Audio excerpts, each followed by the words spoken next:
Hey there, I'm your host, Eric Branner, musician, educator, and founder of Fonz, the platform that helps music teachers run thriving studios. Today, I'm joined by Candace Lark-Masucci, harpist, private music teacher, and musician's life coach. Candace offers a powerful and refreshing blend of coaching, personal development, and music industry mentoring. Her work focuses on helping musicians build careers that are emotionally grounded, mentally healthy, and financially sustainable. We talk about what it means to be a working musician, why business decisions don't always feel good, but really matter, and how learning what to say can change everything. Let's dive in. Candace, I'm so glad you're here. Welcome. How are you doing? Thank you. I'm happy to be here and I'm doing well. Thanks for asking. Very cool. Yeah, we're overdue a hangout. We kind of know each other pretty well through the socials, and I've obviously admired your work as a harpist because, as everyone knows, I love the harp. So yeah, and I understand this is a busy time of year for you. Yeah, it is, but it's fun. It's a great way to get into the holiday spirit if you have trouble getting into the holiday spirit. Only thing is you don't have much time to shop. I've been sitting in rehearsals like online shopping, trying to get stuff. Just But nonstop gigs. yeah, nonstop gigs. But and then January it's dead. And so January we will get together when we have a breather and talk about all of our crazy holiday stories and the insane requests that we've gotten November through December. Yeah, are all harpists just book solid this time of year? Pretty much I Polyphonic mean, in instrument? Yeah. all types, Celtic harp, pedal harp, concert harpist, like we're all just, and we will literally pass each other going in and out of venues. It gets real comical. Well, it's all types of, I didn't realize there were all these subgenres of harp. What kind of harpist are you? I guess you would call me the traditional concert harpist. Concert harpist. Classically trained in what's called the Salzedo method, the general, standard of harp. I'm not a Celtic harpist, meaning I don't play a small harp and I don't play the style of Celtic music, but there's a lot out there and it's beautiful music and beautiful harps. That's a whole different wonderful world in itself. They have Celtic harp competitions. It's pretty fierce. So yeah, I'm much more the what you call the traditional classic harpist. Do they have different tunings on different harps?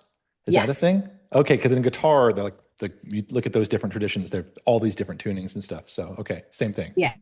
Same thing. Yeah. The Celtic harps are tuned in a couple different keys. Some harpists tune them in like C major, some tune them in E. They have to be retuned for different pieces, depending because they have levers. So it gets pretty intricate. I did learn on lever harp before moved to a pedal harp, which is the concert grand harp, and I loved it. And it's a lot cheaper, a lot less intimidating. But yeah, the lever harps are just, it's a whole different animal. Whereas pedal harps were always tuned to wherever are because we can change very quickly to a key with our pedals. We can shift. Got it. And maybe take us back just a step. How did you become a harpist? What's the harpist So origin story here? I want to hear about um, this. I became a harpist by accident. So my plan when I was younger, I was going to be a prima ballerina. And I was into dance and I loved it. I was having a great time. I was just about to get my point shoes and I got very, very, very sick when I was younger. So my parents I had to stop dancing and it was really quite sick. It turns out I had like a severe untreated case of undiagnosed case of Lyme disease, but it affected my spine and my legs kept giving out from under me. It was really painful. And when I got better, I got treatment. It took a little while. I tried to go back to dance and I just couldn't get the strength back up in my legs. And I still had some damage on my spine. So my parents were like, we don't think you're going to suffer too much. So let's find something else to do. So I said, well, what is that sound that I always hear when we do the Nutcracker and ballet class? Like, my parents go through every instrument except the harp, violin, flute, cello. Sure. I'm like, no, no, no, no, no. Before the sugarcone player comes out, she does the big thing. And at the time, I didn't have the words cadenza and all that other stuff and knowing what to utilize. And so my parents or my mom actually goes, "Do you mean the harp?" Yeah, yeah, the harp. I would love to learn the harp. Of course, my mom's like, "Great, how do I make this happen?"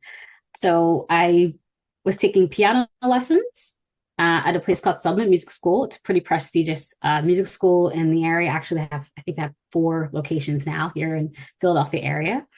And I'm in the middle of piano lesson, and the director comes in and says, "Hey, there's a were you the one that wanted harp lessons?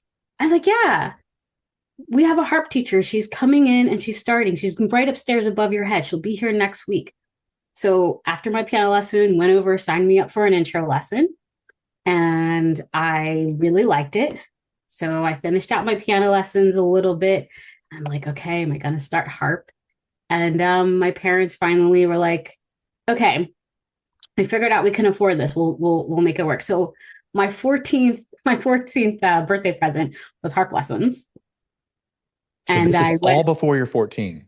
this is You've all been a before I'm serious 14. ballerina. You're playing piano, but I love that you heard the sound of the harp while rehearsing for the Nutcracker, and that moment jumped out at you as I you just, always that's loved it. I always got to, even when I was, because you're always like we're waiting off stage at that time. And why the harpist is, gearing up and doing the big cadenza. And I just be like, I would just love it. wow. Do you think you'd be a So harpist if you hadn't been a dancer first? If you hadn't had that experience? I don't know. I don't know. Because that's the only place. I mean, I know that's not the only place I heard it, but that's the only place where I connected with it, where I really, really was focused on the sound and like, this is really cool. That's what I'm wondering, because it's the emotion of you're waiting backstage. It's part of this like heightened emotion. You're hearing the sound. And that is an amazing origin story about how you came to the instrument. And it's so real. Like all of our favorite sounds and music, they come in some relative moment to what you just shared. And I just love that. And then the harp teacher just happens to be upstairs. And then 14 is when you start playing harp. Yeah. At what age did your dance career end? I'm guessing like 12, I 13. was 11. Wow. So Good. you went through some health stuff young. Yeah, because I started dance at 6 and I started piano lessons at 6. And Oh, my parents actually put me because I was considered hyperactive. My parents were like, oh, we'll put her in something, have her burn off this energy. And it worked. It helped me focus. I really enjoyed it. I had a lovely teacher. I made friends. Like I got along with everybody and, it was a lot of fun. I loved my little black leotard and my pink tights and tutu. Um, yeah. so I did have a lot of fun and I did enjoy it. I'm glad they did it. So now I get to sit in the pit and just watch all the point shoes run around Do you on still get a stage. good feeling when you get to play the harp part for I do. like, I didn't play it this year. I just needed a break. yeah, I was going to say at some point it's like, wow, it's a lot. It's a lot, but I do go cheer on my friends that do play. I sit off in the corner and I'm like wait for it, and there it goes. But it's fun. Yeah. And then you were 14, you get a harp and then you're kind of off to the races. And you grew up in a town steeped with culture. Like Philadelphia is such a big music town to begin with Curtis there and all that great, it's an epicenter, especially for classical music. So you get that, then you become a musician. You're going to do this full time. Were your parents artists? My dad was. My mom was not. My mom actually wanted to become a pediatrician. And then, life happened. So she went to nursing school and she actually became a phlebotomist. And, Oh, so she liked that. But my dad was actually he played in a band for many, many years before he met my mom, and even when he met my mom. And when they got married and she came home and said, oh, I'm pregnant, he was like, that's it. I'm getting a 9 to 5. I'm leaving the band. I don't want our kids doing this. I didn't know my dad was in a band until I was like 16 years old. wow. I didn't know he Okay. was touring. He was a drummer. Nice. I didn't know that he did all that. They wanted us to have music in our lives, but they were very concerned. My dad it was really hard. He's like, I don't think I want our kids to have to deal with this. So Wow. he packed up his drums. He left him his parents' house and he went and got a 9 to 5. And he wanted, my mom took a part-time job until she couldn't. And then I came along and, that I have 2 younger siblings. Okay. We're all in music. Wait, all three of you are doing music? All 3 of us are music. I was supposed to be the pediatrician. My sister was supposed to be the lawyer, and my brother was supposed to be. None of Over it. three. That's wonderful. Yeah, it's hilarious. So they're very supportive. They've always been. We laugh about it because we found out we went to go clean out my grandparents' house and my grandparents like, "Are you ever gonna get this drum set out of here?" And I'm like, "Who's he talking to?" And I noticed that he's talking to my dad. I'm like, "Drum set." Wow. And He pulls out this you didn't drum know. set. Yeah, I didn't even know. So now the drum set is with him now. He teaches my nephews. That is a He great tells us story. stories. It's wild. But yeah, he was like, I was like, "Why don't you tell me?" He's like, "Well, we didn't want you to become musicians, but I think your mom and I have figured out a way to help you be successful musicians without having to go through what I went through." Because my dad had a zero support system, zero. Got it. And so yeah, so and when you embarked on a career, when you started out, you had support. You had realized that at some point your dad was a musician, which is hilarious. So it's in your blood. But how did you go out about starting your career? I really came to a decision. I was there's a orchestra here called the Philadelphia Youth Orchestra. Mm. And I was like, okay, it's typically kind of like the stepping stone for musicians that are serious, that want to go into this for a career. And I knew if this is where I needed to be. So I said, all right, I have to make up my mind. Am I going to do this harp thing? So at 15, I totally did. 14 to 15 was a very intense year because 6 months in, the teacher that I had was retiring, and then another teacher came in, and I wasn't really gelling with the teacher. Nothing wrong with the teacher, Yeah. great teacher. Um, but I ended up finding another teacher who was at Curtis, and ended up doing really well with her. She's like, "So what do you want to do?" I said, "I think I want to do this. I want to become a professional harpist." She's like, "All right, we got a lot of work to do." I said, "Well, I want to audition for the Philadelphia Youth Orchestra." And she was in it herself many years ago. So she's like, "Okay, let me look up the information." Got all the audition information. She's like, "We got to work hard. We got to work fast. The auditions are coming up." She's like, "And you're already in your sophomore year." I was like, "Okay." She's like, "You want to have a good 2 to 3 years here." So for a whole summer, probably much longer than that, we just work, and I auditioned and it went well. I thought it went awful. It actually went quite well. And so I won second chair for the Philadelphia Youth Orchestra. And then I was approached after the audition asking, could you play something else? And I said, sure. And they were like, listen, we have a young artist orchestra. We need a principal harpist. And I was like, okay. And I'm like, okay, who can I recommend? And it didn't even clock in my head that they were talking to me. And I was like, okay, I can go to my teacher and see who else. They're like, well, we'd like you to carry both seats. Do you think you could handle that? I was like, Whoa.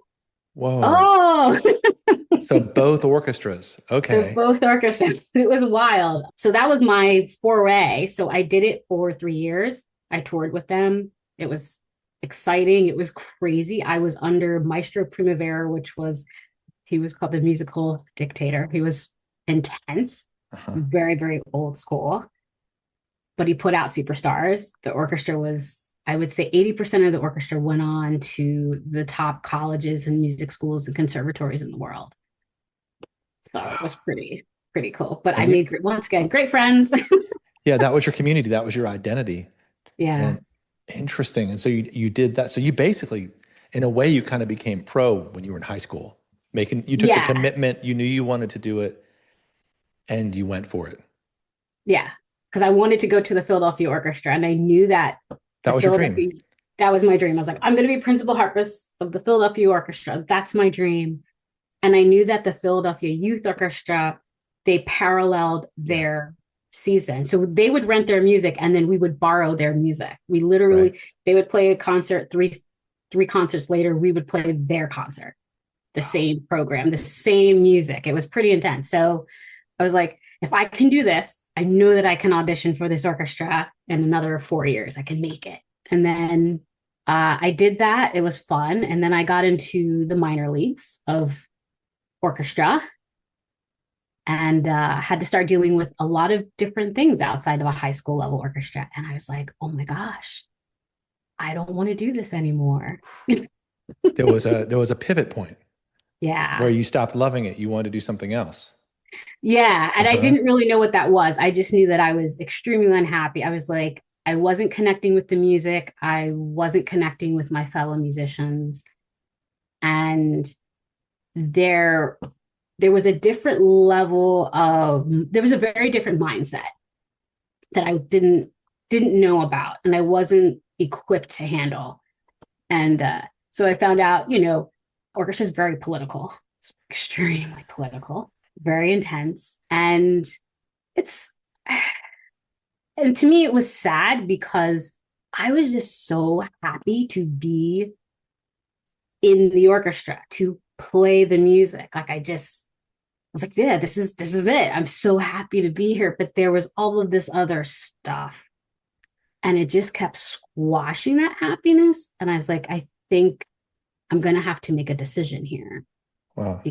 And so I played a concert, I worked my butt off, and it was a lot of solo parts and it went really well. And I had stood up and I took my bow and I realized it's like, I don't even care right now. You felt I, nothing. I felt nothing. I was like, I don't even care. Like I could go to McDonald's and just not care. Right.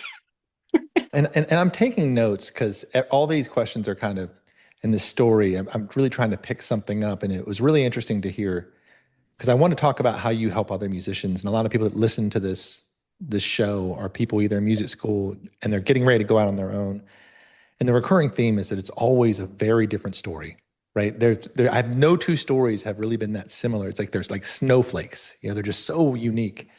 Is that I did not know that you had begun as a ballerina, went through a painful time of being unwell, pivoted, found your dream instrument, immersed yourself in it from this really young age, and then basically were on your way to doing what that dream you had as a child was. But then you found yourself in a moment where the joy was going away. And because I think that I wanted to stop you here because a lot of people, I've had moments as a musician too, where I'm just like, I'm not feeling it. And my confusion is, am I just burned out and do I need a break? Do I need to change a scene? Am I being weak? Am I not being resilient? Am I not showing grit? Or is my true self telling me that I need to move in another direction? And I think and I know that you're really good at helping people uncover their true self and their direction and what to do in those moments. And I'm guessing that this was a pretty pivotal time and you're just developing of empathy and compassion for yourself and for other musicians. And you're like, what's going on here? I just played this great thing. I feel nothing. Yeah. Right. But these are also huge growth moments because you're also growing in that moment into being like, wait, this is myself. This is something I'm not willing to put up with, and I'm going to move in this new direction. So then what happened? I just you would think that I would have like, okay, I'm going to stop playing for a bit, and the opposite happened.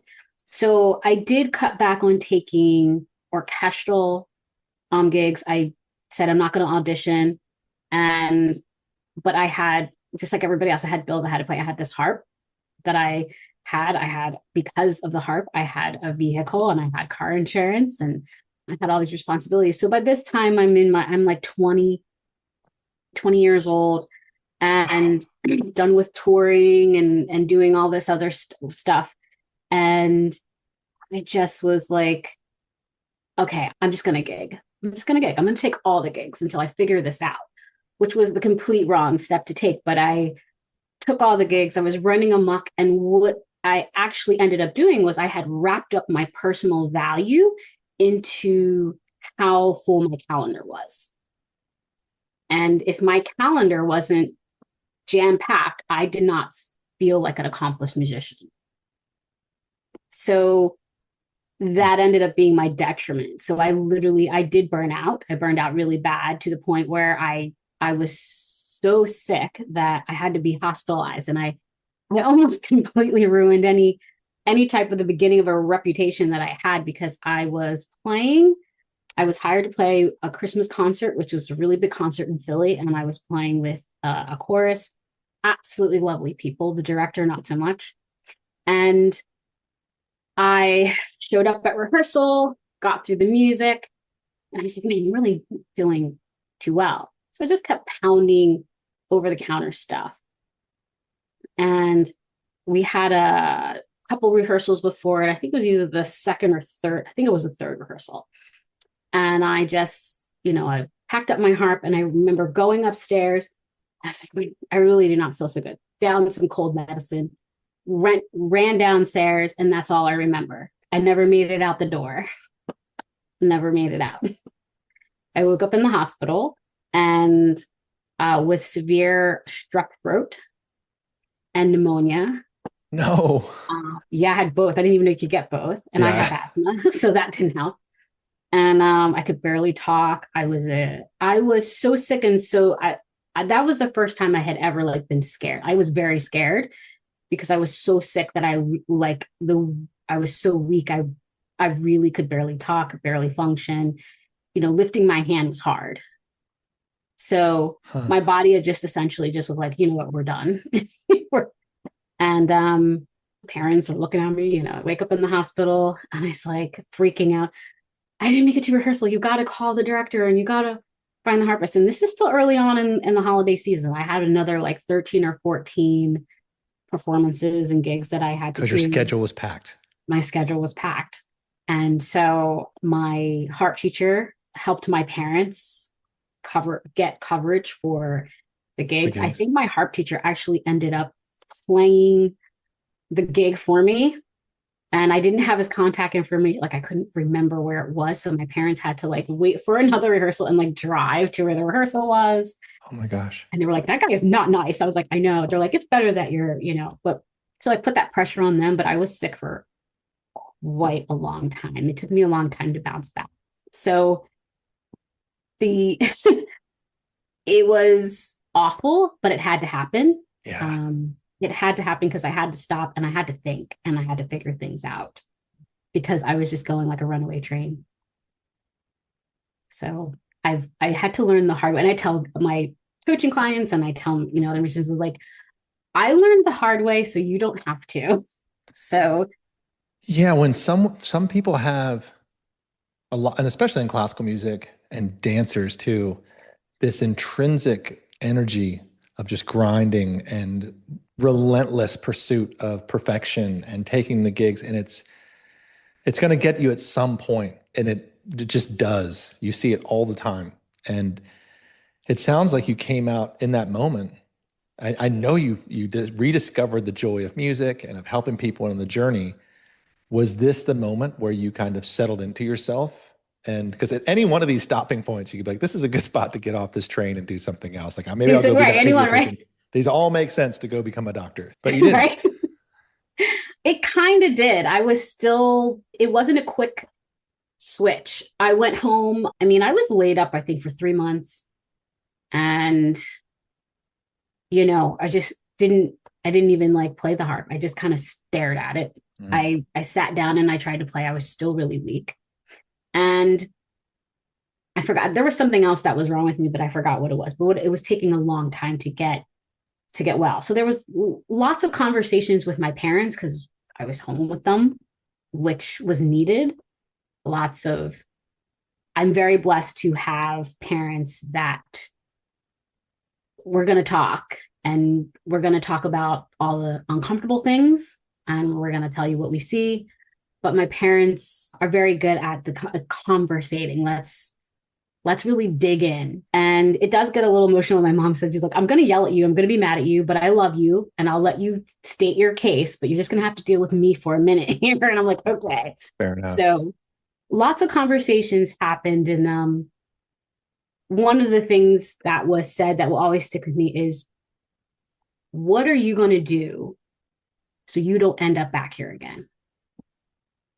And and they're like, you don't have to have an answer for us. The answer is not for us. You need to take time and figure that out. And it may be more than one answer. And I was like, oh, I can have more than one answer. Okay. But that saying that, like, what are you going to do so you don't end up back here? And I needed to hear that because I think I would have just went back and started doing what I was doing again. Yep. So it was I would say near the end of the 3 months, I was like, okay, I'm going to stop taking gigs altogether. and I'm just going to try to practice, but I'm going to practice stuff that I really want to play. So I did that for another 3 to 6 months. And then I called my old teacher because I wasn't taking lessons at the time. I said, I want to take lessons. She's like, okay, what do you want to do? And I said, I have no idea, but I know I want to play. I know I love this. I sat down. I really miss it. So she's like, okay. She's like, do you have pieces in mind? I said, yes. She's like, okay, bring everything with you. I said, cool. One of the conversations I had with her over that next year was, I don't know what I do. I feel like all I can do is be an orchestral harpist. She's like, who told you that the only thing that you could be was an orchestral harpist? And I was like, no one really told me. Oh, it was just you that thought you could only be. Okay. Yeah. It's kind of the societal message that's kind of given to harpists, though. Like, okay, you're going to be a harpist. You're going to play in the orchestra. Like, that's what you do. And she goes, Candace, she's, now my teacher was a child prodigy. She played with the Philadelphia Orchestra when she was 13. She was with the Philadelphia Youth Orchestra when she was 11. And she's very down to earth. You would never know that she was a child prodigy. But she said, I don't play in orchestras professionally. She goes, and I haven't. I was like, oh my God, you're right. And she taught at Curtis, but she did not play in the orchestra. And she's an exceptional harpist. And it just was like, ding, like, duh. She's like, you can do whatever you want to do. And she's like, I'm not trying to be cheesy, but she's like, you need to find your place in this world. She's like, and I'll be happy to help you get into that place whenever you figure out what it is. So she helped you explore what that new path might be. Yeah. Mm-hmm. And I still work with her today. She has a whole company that she runs, and I work with her now. It's very weird. Yeah. Beautiful. Yeah, it's great. She has it's called Heart. It's an international program. It's called Heart Mastery. And I'm one of her coaches. I co-founded another company called Heart Quest with her and it's a younger version for Heart Mastery. We run a camp every summer. Oh my gosh. And it's great. And it's wild because I was once the kid. So it's really wild when I'm standing my colleague, Candace Lark, and I'm like, oh my God, this is so surreal. And so, you're probably so filled with gratitude too. Oh, I am. And we have a blast. And she really did go through the storm with me and she never made me feel bad about what I was going through. She was completely aware, but she just had a very uncanny way of working with you without making you feel bad.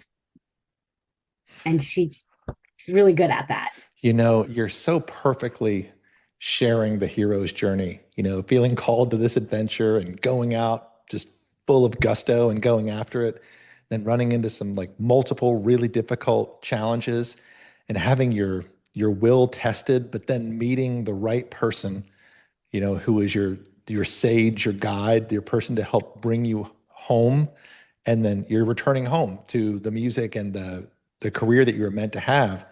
And if you were, say you're working with someone or someone's listening to this and they're really resonating with this about the journey and maybe the difficulties and the challenges, do you think for where you are now, being really entrepreneurial, really successful, really busy, and seemingly really happy and really enjoying what you're doing, do you think that those moments, the gig where you ended up going to the hospital with strep throat or having to leave dance after that disappointment, do you think that those are really important? Or does the you of the now wish you could have maybe protected yourself from that crazy moment that happened in that 6 months of having to be at your parents' house and practicing and finding your way back? Or are those in a successful journey, are those part of it? When you look back with wisdom, you're like, I didn't need to go through that. I could have learned, or I needed to experience that to really learn this lesson. What's your take on that? I definitely needed to go through it. Yeah. Looking back and understanding my mindset and how I recognize and process successfulness, like I needed to go through it. I mean, I went through other things as well. I went through crazy things. Got to a college, they forgot I was enrolled, lost all my information, had to come back home. It was crazy. Went to a conservatory, lost all my information, had to come. I have some crazy stories and people look at me like, how are you not some raging lunatic? And I Yeah. just, because it all needed to happen. It, I don't really have room, and I don't want to make room for resentment and anger. There it is. Mm-hmm. I just don't have the room for it. And I refuse, and I should say I refuse to make room for it. But I learned a lot. I learned the hard way. But it definitely, to just answer your question, yes, it definitely is part of the journey. It needed to happen. I don't think I would be the happy musician coach if I didn't go through all of the insanely crazy things that I went through. I don't think I would have enough insight. I don't think I would have enough understanding when I'm communicating with other musicians about what they're going through. Exactly. And I know just in my experience of working with other humans, there's often times when we've been around enough, you see them going through something and you could probably stop them from going through it. But there's a side, it's like, they probably need to go through that. And it's going to suck for them. But it's probably the right thing to just let them figure this out. It's hard to do because you want to save people from themselves. But sometimes you have to let their stories play out. So let's talk about your work. And I think I'm going to come full circle on this about your kind of what I see as kind of almost a three-legged stool of what you do. You know, you're an educator, you're a coach, you're a performer, and you're also an entrepreneur starting these different things with your former teacher, which I didn't know that that was the relationship there. I knew that you had those projects. Let's talk about as a coach and as you're speaking to somebody who's trying to create their own path. And I'm sure just the wisdom you've already shared from what you experienced about, hey, you don't have to be an orchestral harpist. There's other things like I'm not. There's different things you can do. How do you see today's musicians, the people that you work with that are coming up, the emotional load of being freelance? Is the wisdom that you share now the same that you received then? Or do you think this new environment has changed it a lot? Yes and no. I think this environment definitely has changed. I'm able, because of certain projects and connections, I have the wonderful experience of moving through lots of different colleges and universities and high schools, and just being able to kind of map and see what's going on, and the differences between the high school education with musicians and the collegiate education. And it's definitely changed. In some ways, I would say it's easier. I had a much more intense music education than my current students are going to have when they go off to college. And it does bother me a bit, but it also, I understand why. But I think when it's such a loaded question, like yes and no. It's When I talk to kids, I make sure I ask them a lot of questions, and I will ask them the same questions over again, because not that I forgot, but when you are constantly asked the question, lots of times your answer will evolve. You'll start to think of it a little differently, even to the like, why are you still asking me this question? As it Um, changes, it we changes, right? change. Yeah, we're We different. Oh, grow. yeah. And what do you want to do? What do you think about that piece? How did that make you feel? I've was not a big question. I didn't ask a lot of questions when I was younger, which is probably why I got into some of the trouble I did. I was very much just go along, whatever people tell you to do. If that seems like what you're supposed to do, then just do it. I am the complete opposite now. And when something happens to a coaching client, a student, someone that I see that's heading off to college, my question usually is, why do you think that happened? And sounding like a therapist, which I am not, how did that make you feel? And that's my jumping point. That's the jump off point, because everyone's going to have a different answer to that question. And, when I have students I send students out to their first gig. And, we sit down. This is how, we went through performance etiquette. This is when you should arrive, recognizance, why you should check out your venue. We went over why you need to get paid a certain amount and things like that. And it was interesting because I take the parents along for the ride as well. And the student goes, why do I want to get paid this much? And I was like, that's a great question. I'm so happy you asked that question. So we sat down and I said, you're just beginning to make an investment. But I said, your parents' investment is part of the reason why. And I said, because you're going to take this investment over in the very near future and you need to be prepared for that. So this is why you're going to ask to be paid this much. Also, you've worked very hard. There's a lot of value in this skill that you've built. So she's like, someone said, well, I'm only playing for an hour. And I said, yeah, you're playing for an hour there. But I said, you've put in hundreds of hours to play the 1 hour to make it look effortless. She's like, that's what I thought. I'm like, great. She's like, can I tell that person that? I said, of course you can. If you need to. If you need to. I said, be respectful. I said, be polite. But even the parent had pulled me aside later. She goes, I didn't add in. She's like, I didn't put into the price of what she should be paid. Everything you said, I did not think about. Never thought of. Well, sure. I said, you paid me a lot of money to get your kid here. Yeah. Would you like some of that back? Yeah.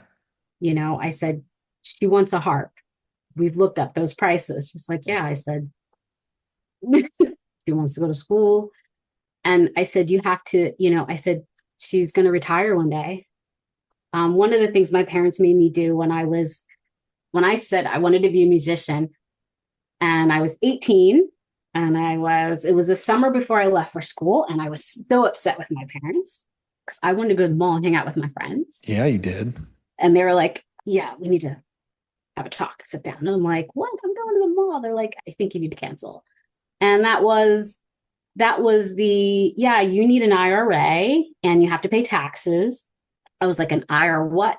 It's like, and this is where I got more information about how my dad struggled, how my parents struggled financially when they were younger, and how, because by the time I was 16, I mean, life wasn't great, but for me, I mean, I was having a good childhood, but my parents had a little bit of the village, but when I was a younger child, they struggled very badly.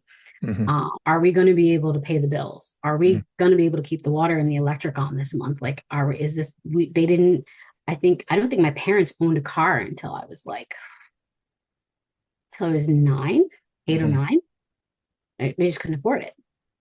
And my dad worked a lot of jobs. So because of their struggle, they were like, we don't want you to go through this. So we're going to start you off now. And they're like, even with student loans, they're like, we can't afford to pay for school and you're going to have to take out loans. And this is how you're going to get out of school without a ton of debt. And I was like, I don't really want to talk about this right now. But I was a good kid. I was like, all right, fine, canceled with my friends, catch up with you next weekend. And that weekend was the huge adult reality check. So, and I'm glad they did that because now with my students and everything, these things come up. My teacher did not bring these things up with me. And I don't think she really had to. I think my parents they got to it. They got to it early. But these are the things I do bring up to parents. These are the things I do talk about when your kid says, I want to be a musician, let's help them be a sustainable musician. Let's make sure that they have the financial foundation and the education to make it. I said, it's actually a form of, what I call good mental health. I said, we all feel good when we've got money, right? Yes. Yeah.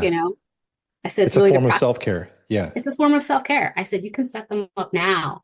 And so when I send them out into the world, that's what I want. My clients that I have now that are out in the world and doing this, it's similar message. It's a little bit more intense because they're already in it. Yeah. They're already gigging. And they probably also have habits, right? They have habits that they've picked up or things that they purposefully or not purposefully through ignoring it or just not ever having been taught it. You mentioned your teacher didn't talk about this. In music education, it's very often not discussed that we're going to have to go make a living someday. And I mean, you have really great, very clear moments on your timeline. Like this talk, it's like a weekend where you've skipped going to the mall and your parents sat you down and talked to you about having an IRA. And you had the great fortune of their challenges that you were starting to understand. When you're really young, you don't get it really. But as you're at that middle teenagers years, you can start to say, wow, they went through this and they want something different from me. Which is pretty beautiful that you picked it up because a lot of times, like I remember when someone came to my music school and started talking about like pay yourself first, put money away. I was like, I don't need that. I'm gonna be so famous. I love what you're saying, but like just look at me. I'm gonna be, yeah, like it's gonna be just a wall of like Grammys and tour buses and I don't Right, know. right. But I appreciate the sentiment. So anyway, I love how you frame that. That's something you work with your students to start saying, well, this is going to be like the real world. Here's what you should charge. Here's why you should save some of that money. Here's how you can be educated and try to avoid going in debt. Because then suddenly this just looks like a career that you didn't mention this, but I think that what you're really saying too is you're respecting the form. People who are young artists are often like, I can't really bring money into this because I'm an artist. And like, you might not get it, but I'm so art. Respect of the form is to say, no, this is a really beautiful, serious thing. And it's deserving for me to get paid because, yeah, my parents invested, but it's also like, this is a beautiful thing that is really important to our culture. And so what you're doing is you're actually just making the scene better for everybody by this message. And I feel like one of the themes that you have a lot, and I'm starting to, is this idea of avoiding uncomfortable conversations. I feel like you talk about this a lot, just through like social media and stuff, talking about things that need to be talked about. And now as I'm hearing your story, I'm like, oh, I see where you're getting these themes for how you work with people is you're codifying these great experiences, both difficult and really helpful, that helped you understand that the importance of that, of having these hard conversations, of understanding what success is. Something else I see you talk a lot about is, and I think I've seen this quite a bit, and so the just do what you love thing, right? How, the just do whatever you love. I see that in a lot of your posts about being like, no, let's talk about that. Let's frame that in another way. So yeah, anyway, I just wanted to wrap up what you were saying so far in a little bit of a nugget. So it's beautiful. Thank you. And I don't think I've heard it wrapped up that way, but I like it. I like it. I like that. Yeah, you have to have the uncomfortable conversations, the things that, I call them the reality checks. You have to have them. And I constantly tell people, like, I'm really blessed to have parents that were like, we're going to talk about everything, to the point where my friends would call my house. Can I talk to your mom? I'm like, what? You want to talk to my mom? Yeah, I got a problem. And I can't talk to my parents about it. Okay. You had wisdom around, and let me just, I meant to say this earlier. So if you're listening to this and you're like, well, my parents are both terrible with money. And, so this doesn't mean the real takeaway here, what I hear is you're paying attention to what you have around you.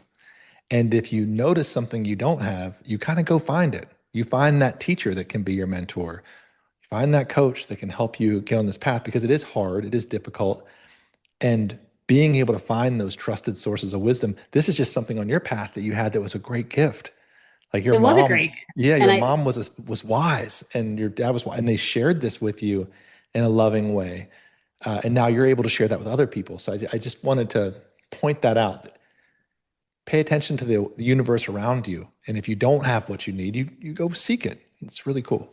I think that is like the number. That's how I got here. Is I went and saw it when I was falling apart as a musician, trying to figure out where I'm going to end up.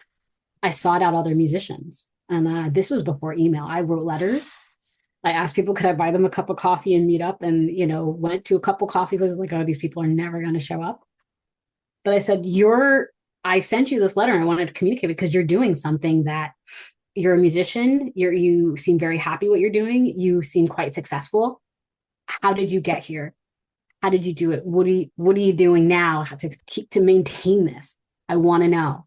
And to the musicians that took the time to sit with me and talk with me, I am forever grateful because I've taken that all back and I'm able to communicate with upcoming musicians, current musicians, and understand that it's important that we remember that we're not alone. And I think that is one of the most tragic things about being an artist is this: we're alone and we have to do it alone. We have to be independent and we have to just put ourselves in this box and just do it. And we have to suffer. And I'm like, there's enough suffering. We're going to suffer. I'm sorry. We're musicians. We're artists. We're going to suffer. There's no way to get around it, but we don't have to exacerbate it by not communicating with each other about what's going on. And I think the thing that blew my mind was when I decided to step back into the music world, because I worked corporate, came back, was when I said, I'm gonna just start talking about stuff. If I see something, if I feel something, I'm gonna say it, and I'm just gonna deal with the impending Hmm. embarrassment or not. And what blew my mind was people would go, "Oh, yeah, me too. Really? I went through that too." So then I'm like, wait a minute. Are we all just walking around here feeling the same way, Yes. not talking to each other? Absolutely. so, um, so I had started a space. The Happy Musician started out it was first a group. It was a space. Let's It was kind of like, I guess, a group therapy, like let's Yeah. just get together and let's talk about the things that we're not talking about. Let's talk about money. Let's talk about music trauma. Let's talk about teacher trauma. Let's talk about our Mm. experiences with venues. Like let's just get it off our chests, and let's because I knew it was a form of therapy. It was a form of connecting with each other. It was a form of creating it was a form of actually what I forgot the word that I used, but cleansing. So we're just walking around with this, and then Mhm. and it does help us along to burnout, walking around with all this. But when you can come together and communicate, and you're back out in the world, and you're with these people, and you're going, okay, I'm not alone here. I feel more comfortable speaking up. I feel more comfortable, or even more confident to ask for what I need, to communicate differently than what I would have a couple months ago, because I'm thinking I'm the only one that's thinking this way.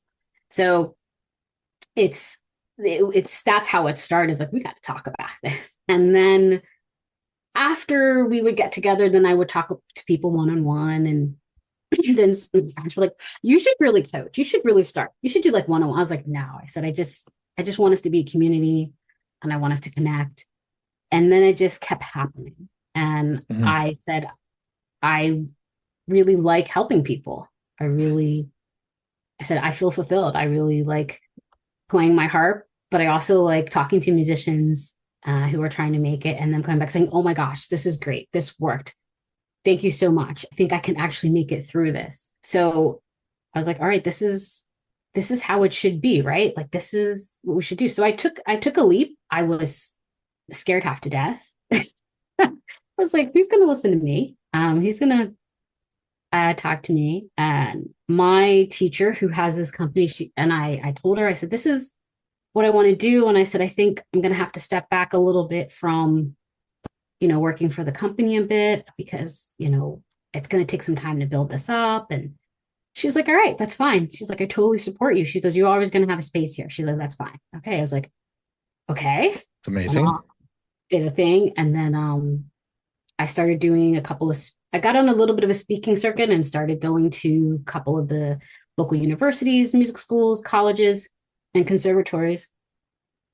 And my teacher got one. She goes, "I've been watching you, and I think we should incorporate this into my business. How do you feel about that?" I said, "I got to think about it." She's like, "That's a good answer." She's like, "Get back to me in a couple weeks." It's like, cool. So within that couple of weeks, I don't know what happened. Got a bunch of clients, and one of the clients was actually one of her clients. She goes, "Yeah, I was, referred to you." And she was a musician that had left the music world, was trying to make her way back, was struggling for numerous reasons, had some trauma she was dealing with, and she was taking lessons from my teacher, but she needed some other help. And so she's doing great now.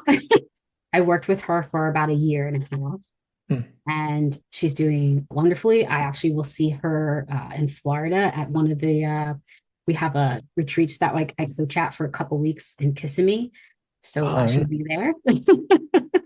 I'll get to see her. But after that, I was like, okay, I guess we're gonna do this. So we've incorporated the happy musician coaching into her business, and I still do my own thing. It's worked out really well.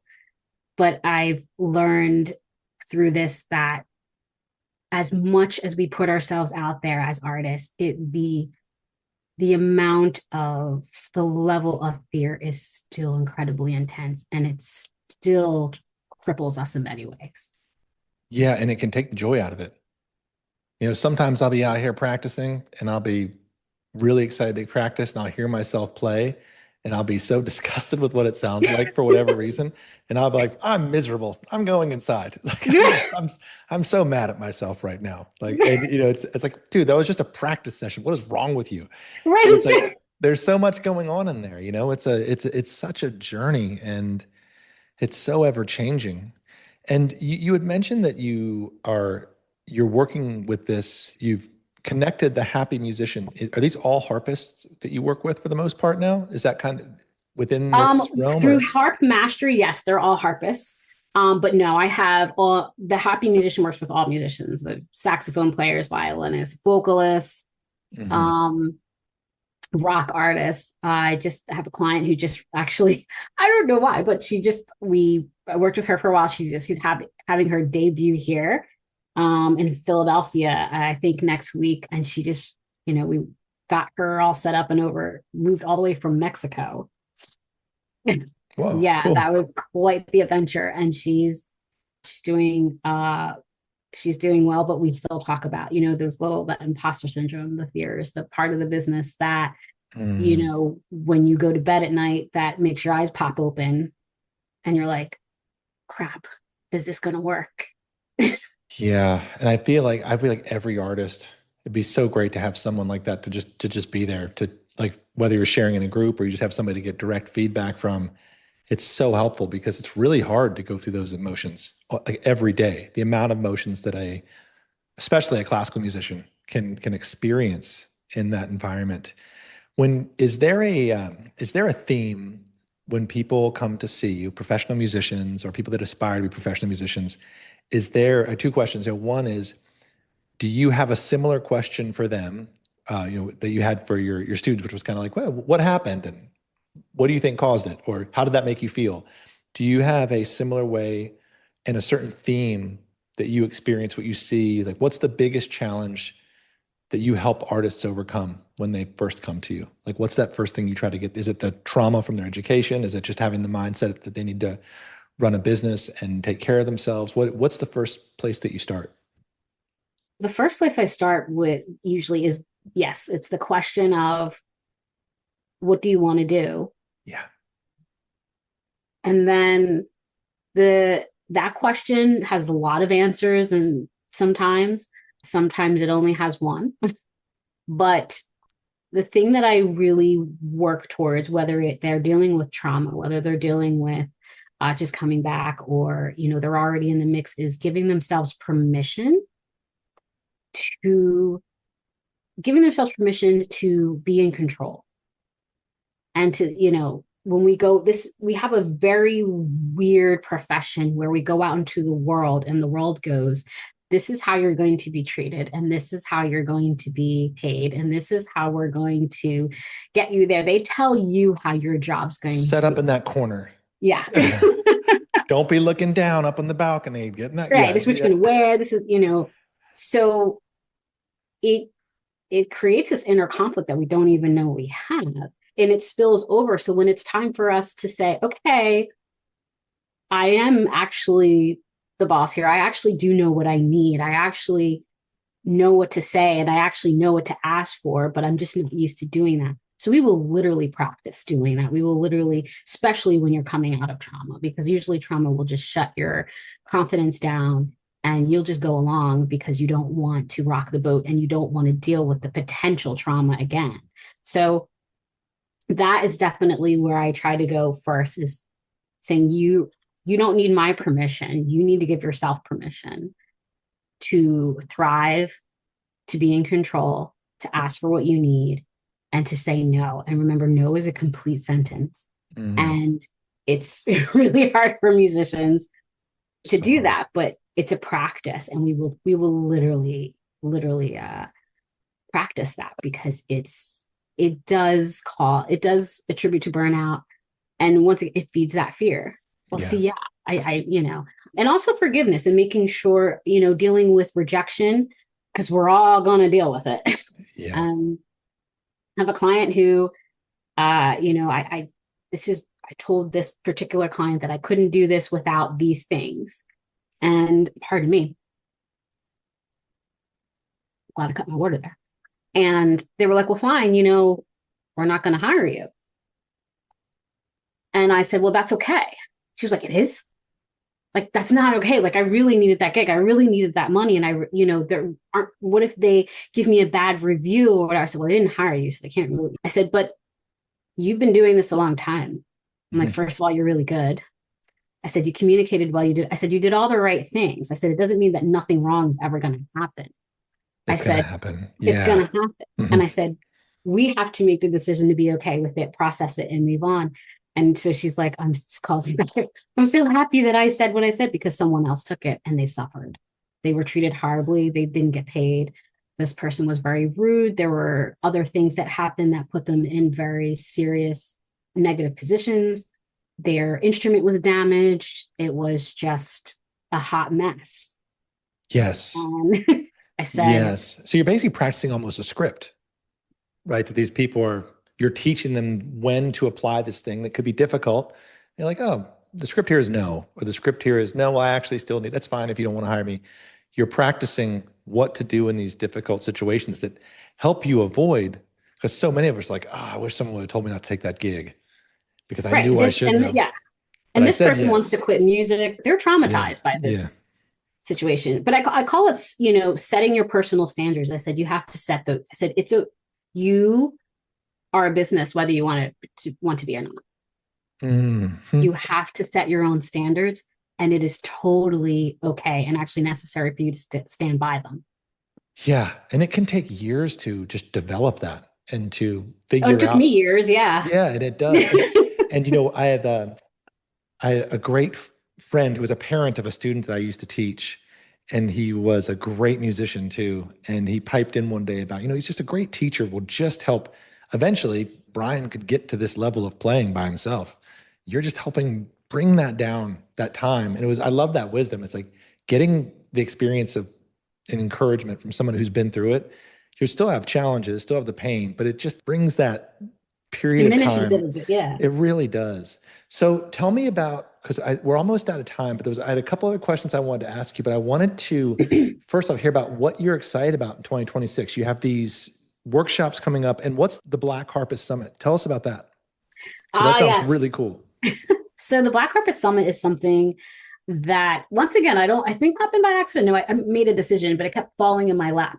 I teach harpists of color. I teach harpists of all backgrounds and colors. I have international clients, and it's great.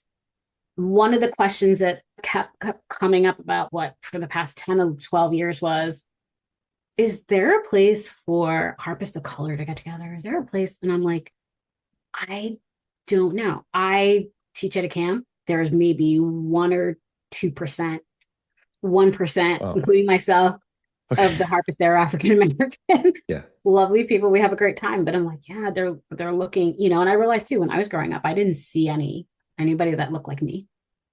It was no one looked like me. And so I kept getting this question.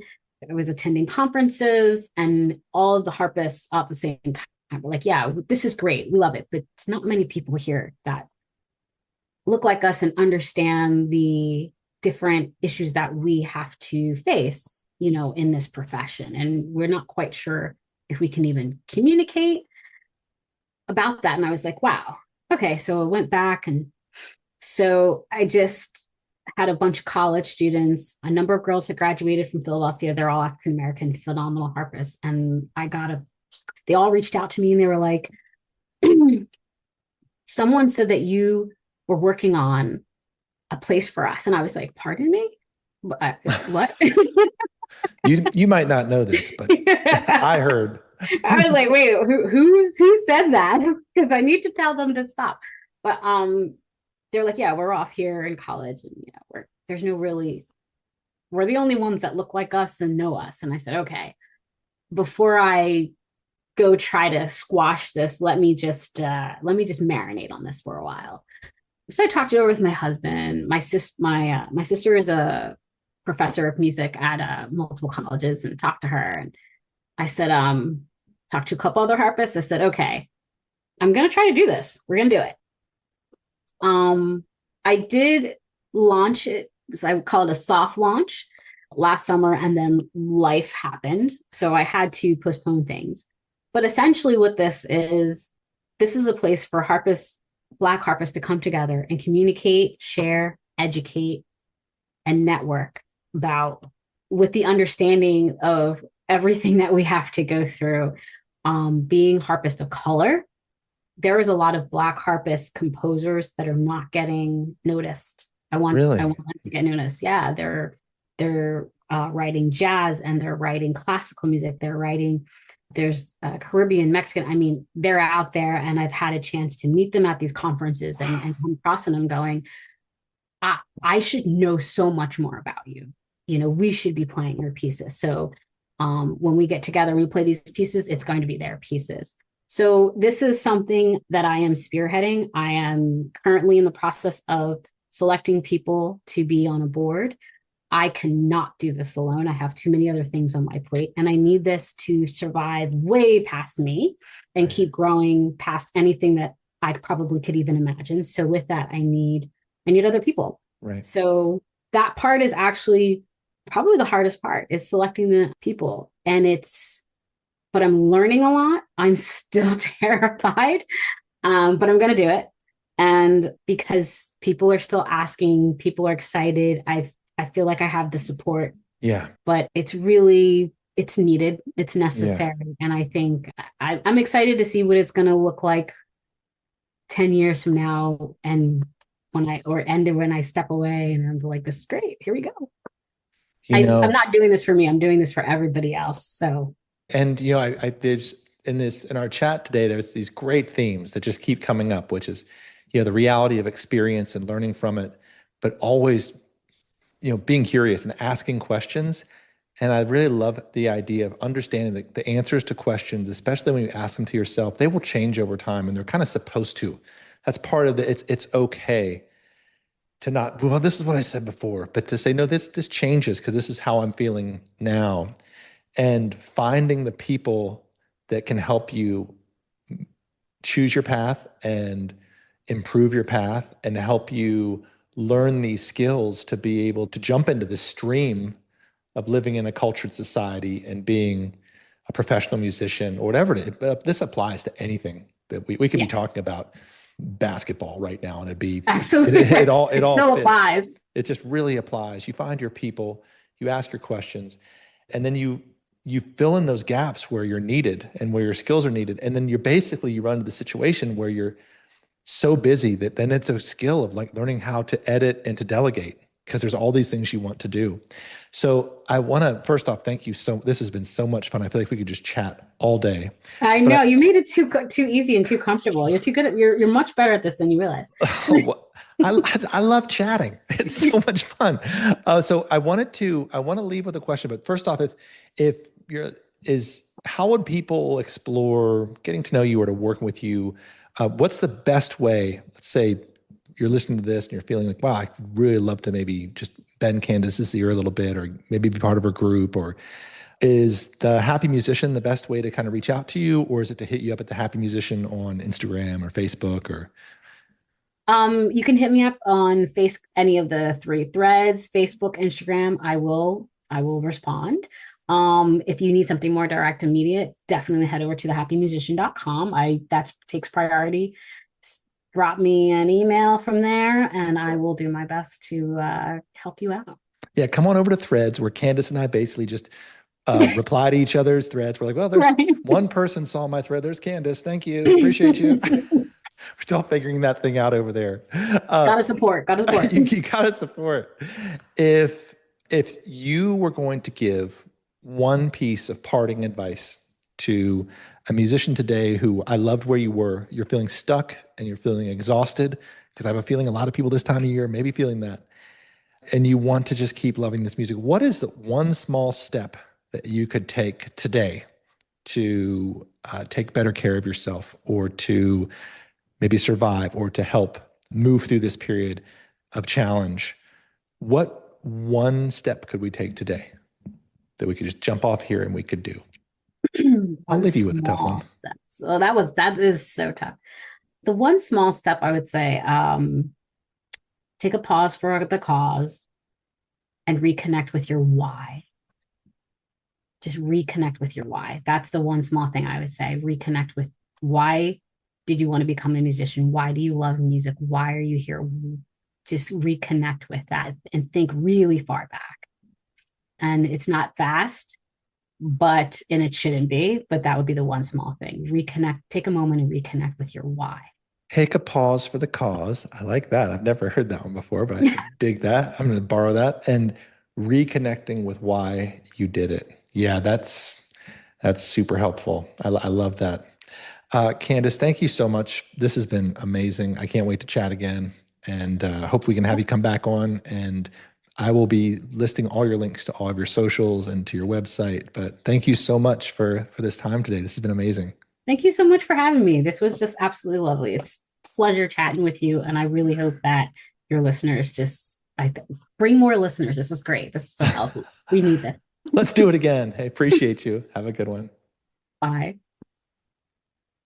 You've been listening to the 440 Podcast. If you found this helpful, subscribe at Spotify, Apple, or wherever you listen to podcasts, and leave a quick rating. It makes a big difference.